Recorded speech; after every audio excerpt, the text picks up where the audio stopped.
વાતચીત કરી આ વિડીયો જોઈ લો, સૌથી ખતરનાક આ વિડીયો સામે આવ્યો છે અને જે જણાવવામાં આવી રહ્યું છે કે કદાચ આ બીજે મેડિકલ કોલેજનો કદાચ એટલે જે પેલી મેથ્સ જે હતી, જે મેથ્સ જે હતી જ્યાં વિદ્યાર્થીઓ ભણવા માટે એટલે જે ભણતા હોય છે, સ્ટડી કરતા હોય છે, તે જમવા માટે આવતા હોય છે અને બપોરનો સમય હતો. આ સમય પણ સૌથી અગત્યનો છે કારણ કે 1-1.5 વાગ્યાનો સમય, સામાન્ય રીતે ગુજરાતીઓ આ સમય જમવાનો સમય હોય છે.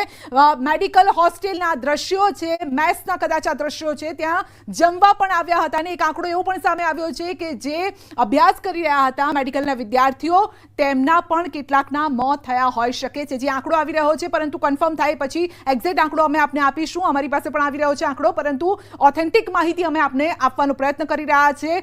ભલે આ 1 સેકન્ડ 2 સેકન્ડનો આ વિડીયો છે, પરંતુ ખતરનાક છે આ વિડીયો કારણ કે પ્લેનનો આપ જોઈ શકો છો ભાગ કેટલોક છે સીધો તૂટીને અંદર પડ્યો છે. અમુક ભાગ બહાર લટકી રહ્યો છે પ્લેનનો, અમુક અંદર પડ્યો છે.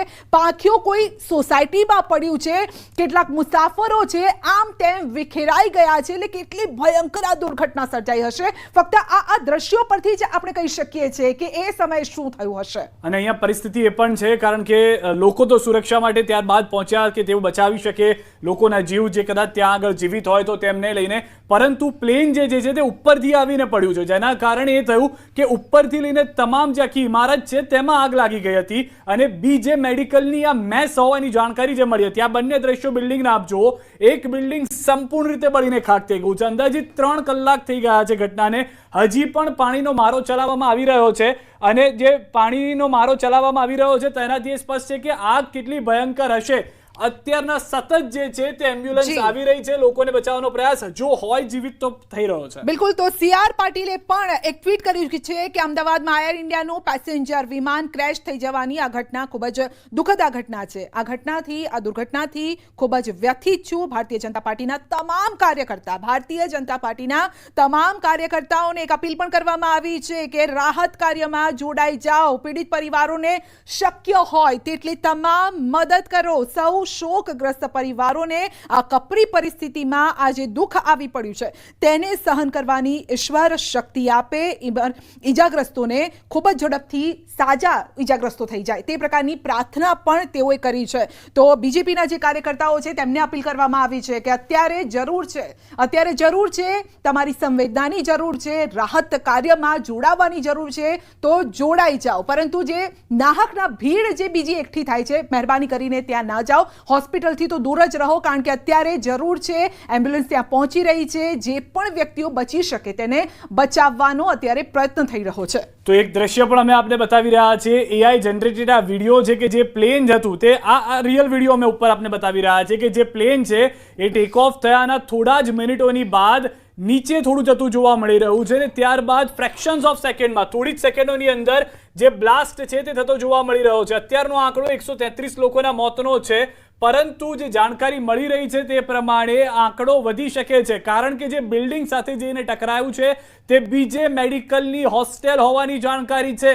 એ બીજે મેડિકલની હોસ્ટેલના બપોરના સમયે જઈને ટકરાયું કે જ્યારે સામાન્ય રીતે ત્યાં આગળ લંચ માટે મોટી સંખ્યામાં લોકો ભેગા થતા હોય છે, ડોક્ટર્સ જતા હોય છે, પરિવારજનોના શક્યતાઓ છે કે જે દર્દીઓ છે તેના પરિવારજનો પણ કદાચ ત્યાં જમવા માટે ગયા હોય, પરંતુ એ બિલ્ડિંગ પણ અત્યારના ખતમ થઈ ગયેલી જોવા મળી રહી છે. દુઃખદ જાણકારી એ પણ મળી રહી છે કે મોતનો આંકડો 242 સુધી પણ કદાચ સીમિત ન રહે કે જે પ્લેનમાં લોકો સવાર હતા તેનાથી પણ વધી શકે છે. પરંતુ અમે જવાબદારીપૂર્ણ તમામ માહિતી પહોંચાડવાનો પ્રયાસ કરી રહ્યા છે જેથી કોઈ પણ લોકો ખોટી માહિતી તરફ ન જાય. આખું પ્લેન ખાક થઈ ગયું છે. સંપૂર્ણ જાણકારી અત્યારના જે મળી છે તે પ્રમાણે પ્લેનનો કાટમાળ સંપૂર્ણ ખાક થઈ ગયેલો મળી ગયો છે, પરંતુ પ્લેનમાંથી શક્યતાઓ ખૂબ જ ઓછી જોવા મળી રહી છે કે કોઈ પણ જાણકારી પ્રાપ્ત થઈ શકે. બિલકુલ. આ સાથે અગત્યના સમાચાર એ પણ કે જો આ ઘટનાઓની વાત કરીએ, આ પ્રકારની ઘટનાઓ પહેલા ક્યારે બની છે તો છેલ્લા 2 મહિનામાં ગુજરાતમાં બીજું પ્લેન ક્રેશ થયું છે.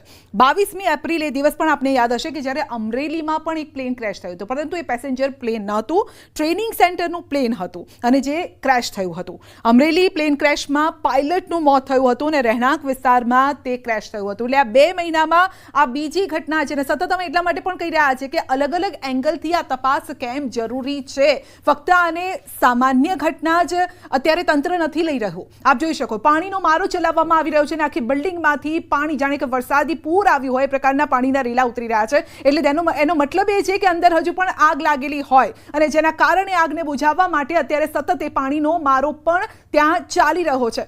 80% એરિયાને ક્લીન કરવાની વાત જરૂરથી તંત્ર તરફથી કરવામાં આવી રહી છે, પરંતુ કાટમાળ એવી જગ્યાએ વિખેરાઈ ગયો છે. જે દ્રશ્યો અમે હોસ્ટેલના બતાવ્યા, જે મેથ્સના અમે આપને દ્રશ્યો બતાવ્યા, ત્યાં કેટલો કાટમાળ છે, કારણ કે પ્લેન સીધું જ ત્યાં ટકરાયું અને કેટલોક ભાગ પ્લેનનો તે બિલ્ડિંગની અંદર ધસી ગયો હતો અને બિલ્ડિંગ પણ આસપાસ બધું વેરવિખેર થઈ ગયું. બીજી તરફ અહીંયા પ્રાર્થનાનો દોર ચાલી રહ્યો છે. ફક્ત એવું નથી કે તેમના પરિવારજન સંબંધીઓ સાથે ખાલી એમના માટે પ્રાર્થના થતી હોય, પરંતુ જે પણ પ્લેનમાં સવાર હતા, ન્યૂઝ 18 ગુજરાતી પણ એ જ પ્રાર્થના કરી રહ્યું છે કે જેટલા પણ 100 અત્યારે જે આંકડો આવી રહ્યો છે, પરંતુ બાકીના લોકો છે